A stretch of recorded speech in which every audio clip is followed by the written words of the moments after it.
Olá, bem-vindos à segunda aula do 7º módulo do nosso curso. Nesta aula, vamos falar sobre as grandezas de fluência e Kerma. A fluência de fótons é representada pela letra grega φ maiúscula. Ela é calculada como a divisão do número de fótons que atravessam uma superfície perpendicular ao feixe pela área desta superfície. Ela é dada em número de fótons por unidade de área. A taxa de fluência de fótons, representada pela letra grega φ minúscula, é definida como o número de fótons que atravessam uma superfície perpendicular ao feixe de área ds por unidade de tempo. Nada mais é do que a fluência definida no slide anterior, dividida pelo tempo. Assim, ela é dada em unidade de número de fótons dividido por área vezes o tempo. Como vimos nos primeiros módulos deste curso, a energia de uma onda eletromagnética é a constante de Planck vezes sua frequência.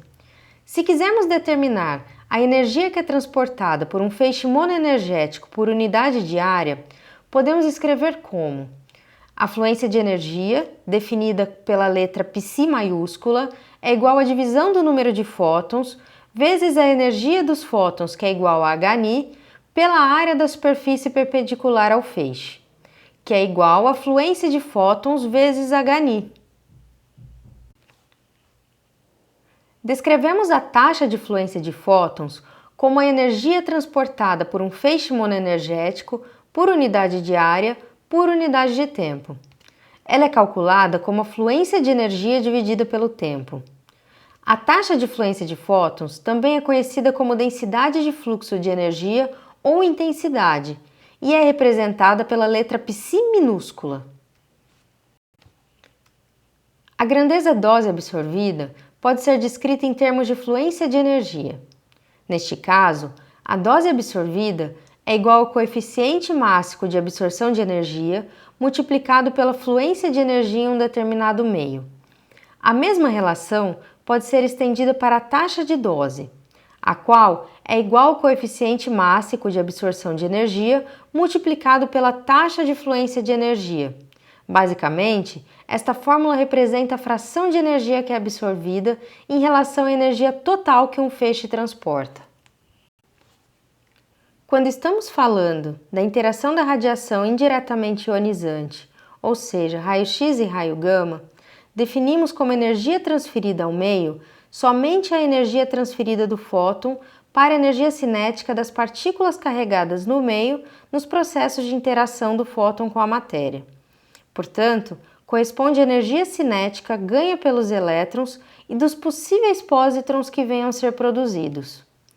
Parte da energia transferida pode ser absorvida por colisões secundárias dos elétrons com o meio, e parte pode ser emitida por radiação de Bremsstrahlung ou por produção de fótons de aniquilação. Portanto, a energia transferida pode ser subdividida em energia perdida por colisões secundárias e também energia irradiada. No caso do fóton incidente interagir com o meio por espalhamento Compton, a energia transferida será a energia cinética do elétron de Compton, que é igual à diferença da energia do fóton incidente menos o fóton espalhado. Nesse caso, consideramos o elétron do átomo antes do espalhamento como livre, portanto, desconsideramos sua energia de ligação, que é pequena, pois em geral se trata de elétrons em camadas externas. O elétron espalhado sofrerá colisões secundárias no meio, perdendo energia para o meio na forma de ionização e excitação. Mas também, esse elétron pode emitir radiação de Bremsstrahlung, e assim, a energia transferida será gasta como colisional e energia irradiada. No caso do fóton incidente interagir por efeito fotoelétrico, a energia transferida será a soma da energia cinética do fóton-elétron, que é dado por hν menos a energia de ionização, mais a energia cinética de qualquer elétron secundário que possa ser gerado no processo de desexcitação do átomo ionizado. Esses elétrons são conhecidos como elétrons de Auger. Já na produção de pares, a energia transferida será a soma da energia cinética do elétron e do pósitron que foram criados no processo, que corresponde à energia do fóton incidente menos a energia gasta para produzir o par, ou seja, hni menos 2 vezes a massa do elétron vezes c ao quadrado. Vamos falar agora de outra grandeza muito importante em física das radiações chamada kerma. O kerma é a divisão da energia transferida ao meio pela massa desse meio. Ele representa a energia cinética transferida por fótons aos elétrons de um elemento de volume cuja massa é dm. A unidade do kerma no Sistema Internacional de Medidas é o Gray. O kerma é um estágio anterior à dose absorvida, pois nem toda energia transferida ao meio é absorvida, apenas uma fração dela. Imagine um fóton interagindo com um meio qualquer. Parte de sua energia é transferida na forma de energia cinética a um elétron. Outra parte pode ser espalhada como cômputo. Este elétron continua sua trajetória sofrendo colisões e ainda pode perder parte de sua energia como radiação de Bremsstrahlung. A energia total inicial, que é a energia do fóton incidente, será dividida entre a energia do cômputo espalhado, que pode ou não contribuir para a dose, e a energia cinética doada ao elétron. O kerma corresponde somente à energia cinética que foi doada ao elétron no ponto A. Se supormos que os fótons do espalhamento Compton e das emissões de Bremsstrahlung não ficam no meio, a dose que será absorvida pelo meio durante a trajetória B do elétron espalhado é o kerma menos a energia perdida no processo de Bremsstrahlung. Perceba que quando falamos de kerma, estamos falando exclusivamente de radiação indiretamente ionizante, ou seja, de radiação eletromagnética ou nêutrons. Assim como a energia transferida podia ser dividida em energia colisional e energia irradiada, o kerma pode ser dividido em kerma colisional e kerma de radiação. O kerma colisional corresponde à parte da energia perdida em colisões, e o kerma de radiação corresponde à parte do kerma que foi perdida na produção de radiação eletromagnética secundária. Na situação específica de equilíbrio eletrônico e kerma de radiação desprezível, o kerma colisional tem a mesma magnitude que a dose absorvida.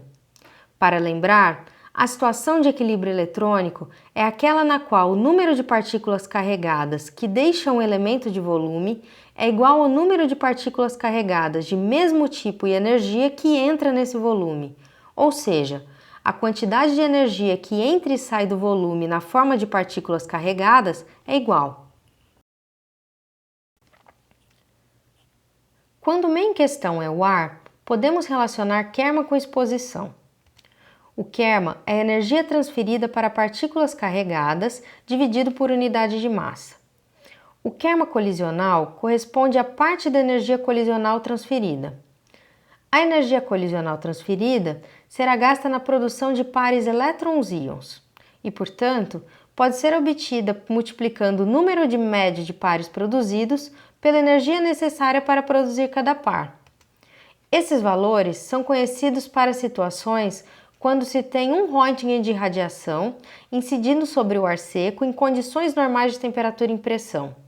Um Röntgen de radiação gera aproximadamente 1,615 vezes 10 elevado a 15 pares de íons no ar, e cada par custa 5,44 vezes 10 elevado a menos 18 joules para ser criado. Consequentemente, a energia gasta por um Röntgen de radiação para a produção de partículas carregadas é igual ao produto destes números, que será igual a aproximadamente 0,008764 joules. O resultado da relação é que o kerma colisional no ar é igual a 0,008764 vezes a exposição em Röntgen. É muito importante ressaltar que essa relação é válida mesmo se não houver a condição de equilíbrio eletrônico.